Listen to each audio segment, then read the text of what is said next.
පින්වතුනි බුදුරජාණන් වහන්සේ පෙන්නලා දෙනවා 10 දුක් කියන්නේ මොනවද? පළවෙනි එක උන්වහන්සේ පෙන්නනවා පරුසං වේදනා. දරුණු වේදනා. අපේ ශරීරයට නොඑක් දරුණු වේදනා හට ගන්නවා. සමහර වෙලාවට මිනිස්සු ගස් වලින් වැටිලා තමන්ගේ ශරීරයේ අවයව කැඩිලා බිඳිලා යනවා.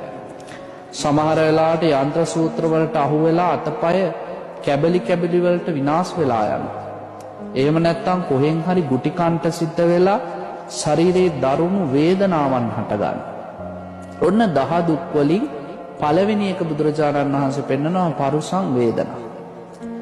දෙවැනියට බුදුරජාණන් වහන්සේ පෙන්නනවා ජානින් කියලා කියන්නේ ධනය පිරිහෙනවා.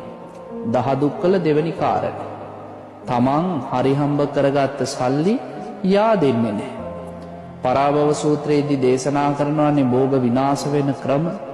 ඉත්ති දුත්තෝ සුරා දුත්තෝ අක්ඛ දුත්තෝ ච යෝනරෝ ලද්ධං විනාශේති තම් පරාභවතෝ මුකම් පිරිහෙනවා.